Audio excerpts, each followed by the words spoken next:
So, yes, first off, Eric, let me just say it's an absolute pleasure to get the chance to talk to you. Thank you very much for your time, and I do hope that you enjoy yourself once you get here to Dubai. I love Dubai and Abu Dhabi. I've got friends, many friends in both places. Nice to know you know the place. Anyway, let's talk about what you do. The healing frequencies that you channel or receive, you've said that you don't direct them, that they go where the person requires them. They go wherever in the body they are needed. So does this mean, in your opinion, that these frequencies have a consciousness? They have an intelligence? Where does this decision on their part come from?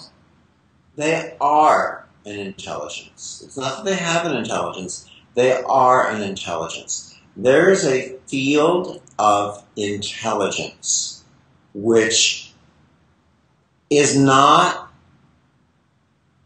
of a religion as much as it is of simply an existence. Something tells trees to grow up and tree roots to grow down and children to be born with 2 eyes and 1 nose. We give it names. But there's a field of information. We know that our very DNA emits levels of light, that the concept that we are light is not just a metaphysical spiritual concept any longer. We know today from the work of Dr. Fritz Popp in Germany and others that we emit light, that when that light is measurably dimming, our health is diminishing. When the light is coming back up, our health is coming back up. So that's one. Point two, our brains don't work the way we were taught. The old model of what we were taught in the brain had, if you remember, the old professor would pull down the ugly chart of the brain and have little circles in different areas, like here's speech and here's memory, here's learning, here's this, here's that. Well, we know from the works of Drs. Carl Pribram and Carl Lashley and others that that model is also dead and obsolete. We know today that the information, A, within our brains is not in little sequestered areas, but it's diffused throughout the brain. And B, we understand that it's not within the brain. That it exists within a field of information that science today calls zero-point field. You think of a friend you haven't heard from in 5 years, 5 minutes later the phone rings, it's them.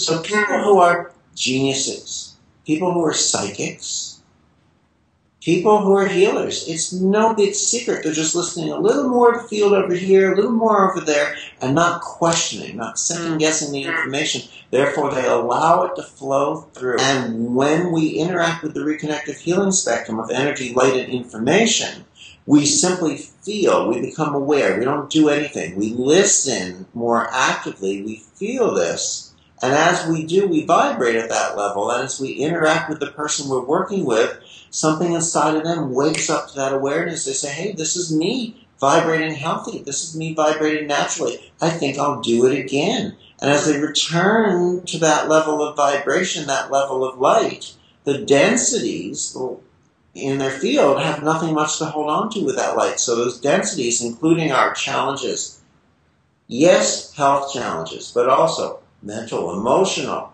spiritual challenges, relationship challenges, career challenges, but our health challenges as well fall away as appropriate for that person on their course in time. We don't force the healing. You don't, create or say this will be the healing that will happen. We don't know what's right for the person.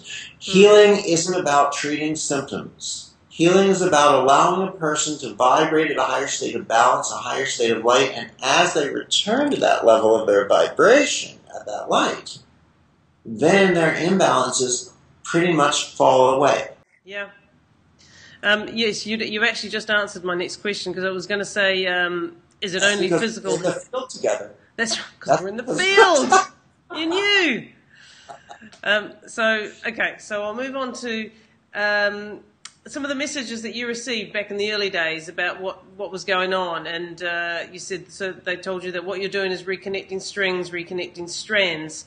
I wanted to know how these got disconnected, why they need reconnecting, and what happens once we're all reconnected. In most cultures and religions, there's reference to a time where humanity and the universe were more one. And there's reference to a time of separation, whether you go to old tiny little cultures, whether you go to the story of Adam and Eve, where Adam and Eve left the garden. There seems to be separation stories somewhere in the consciousness of the world. There seems to be, to some level, an awareness of a separation. And not only that, but a drive inside to come back, to become one again with this. It could be as if we are here on Earth to live in the appearance of the separation, the illusion of the separation from God, love, and the universe, so that we can begin to recognize it as an illusion and rediscover that we are one. You could say to return to the garden. Now, in between lifetimes, when you speak to people who have had life after death experiences, they often find that they return to that light. They say it's the light that we all come from, the light that we return to. It's really our home, and this is a visit of one of many learning experiences on a different plane. Just time for love consciousness to take place again. And this, you say, what happens when we're all reconnected? Well, that's the ultimate. Sure. Healings are great. We regain the use of arms and legs and liver and kidney and vision and hearing. As a matter of fact, just a brand new study out from the University of Arizona has confirmed that reconnective healing, 10 minutes, only 10 minutes of reconnective healing is more than 2 times as effective as physical therapy to totally restore range of motion of limbs in the body. But does it matter who does those 10 minutes? If you did it, or someone who was your student yesterday did it, are the 10 minutes equally as powerful? It does not matter whether it's me or someone else, but that's half the answer to your question. Reconnective healing, as we talked about in the beginning, is not a technique. As a matter of fact, the only way to access it is to let go of techniques. So you can't, when you let go of techniques, you get the energy and you get more. So what happens when you mix it with the technique? You reduce it, you open it. You can't add a technique to it. A technique is a reduction. So you either reduce, you let go. So when people say, how can I find the best reconnective healing practitioners, the ones who are bringing it through the fullest, most powerfully, you could say a straw, every straw will bring a drink through equally well, to the degree that the straw isn't clogged. Therefore, look at the websites of the people who learn reconnective healing. If they are still doing, if they're doing reconnective healing and they're doing this technique and that technique, then they are reducing it. Go to someone who's left their techniques behind, because they are really, truly bringing this through at the highest level. If I just decide that, okay, I'm really into this, I want to do this reconnective healing, I'm going to practice on my husband right now, but I haven't done your course and I haven't, interacted with you, can I do it? Or do you have to have, what is it that happens at the seminar that turns on the switch, as it were? That's a good way of saying it. There is an interaction with these frequencies that entrains you to vibrate at that level, and that becomes, I guess you could look at it as an activation in a sense, although I hate to sound Star Trek-y about it. Now, it begins. It can begin, well, to be honest, it can begin for the people who are listening and watching, if they're watching also or reading this article, because it is carried in the vibration of the communication. Therefore, as they begin to read this, there is an awakening. Or if they watch this, there's a waking up and a changing. It does give you the basics. Now, don't let that confuse you. The basics doesn't make you a practitioner any more than if you read a book on hairstyling or dentistry. You can't go out and say, all right, tomorrow I'm opening my practice, I'm a hairstylist or I'm a dentist. there's a lot to be said for learning in the presence with teaching. And more, in line with your question, there is a transformation that takes place within you. It's like tea bags steeping in a pot. Before they're in the water, they don't change. Yeah. Put them in cold water, they change a little. Heat the water, it changes a lot. Within the seminar room, there is a transformation that happens. For the opening night of the seminar, which is the 20th, as you say, I'll give a 3-hour presentation. We'll talk about the history of the work, the theory, the philosophy, the science. We'll bring up volunteers from the audience if they choose to come up. And we'll select some, and we'll do the healings right there so people can see. You'll see right in front of the room these instantaneous healings on people, and maybe you'll experience it yourself, or you'll see it on someone that you know. And then we'll let you feel this in your hands, and we will begin to teach you how to start to work with it right there in that opening night. Then, the next 2 days of the seminar is when we will teach you how to do this on a personal level. So you'll stand at the head of a massage table, for example. Someone else will lie down at the massage table. We will take your hand, the teaching assistants and I will work with you. We will show you how to feel these frequencies, how to find them, how to play with them. And as you do that, you will start to observe. You will witness right there on that table, the person lying on your table. Their fingers go into involuntary movements, or an arm will jump, or a leg will kick. We'll show you how to expand it, make it more. You'll see their eyes dart back and forth, or coloring change, or breathing change. And then you'll trade places with them so you get to experience it, and they get to practice on you. And we'll go back to our chairs, talk about what we learned, discuss more philosophy, question and answer, demonstrate a new level of the healing, go back to the tables again. We'll continue that in the first days when you're learning really most basically how to do self-healing and how to help with the health and the healing of close friends and family. It doesn't make you a professional. It's like an introductory. It's more than introductory, but it doesn't make you a professional yet. For those who want to become or to learn this at a professional level, at the fullest level, the following 2 days after that is when we will continue working the way we're doing. We'll bring in volunteers from outside of the seminar. We'll show you how to do this via distance so you can contact people anywhere in the world by phone, talk to them before, then you'll do a healing session on them. You can talk to them after. We'll teach you subtlety, nuance, how to greatly enhance this. And by the end of the full seminar, I can pretty much make you 2 promises, which are A, you will be able to do anything and everything in the way of healing that I can do. And B, you will be able to do anything and everything in the way of healing that any human being anywhere on this planet can do.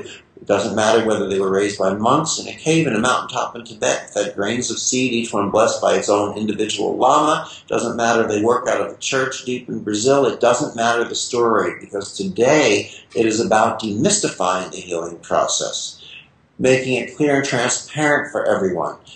You also say that you understand that you're here on Earth to bring through this light energy and information that has not previously been available on the planet, but now these frequencies are available. We are being given them. Who's giving them to us? They've always existed in timelessness, outside of our balloon of time. Who is giving them? Who is giving everything?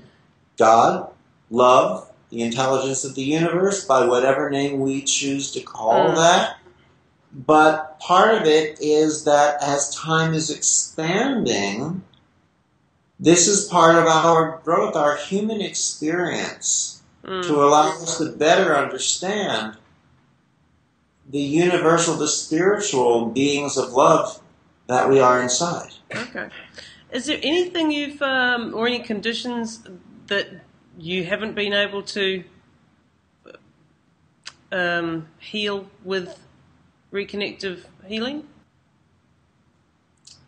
No.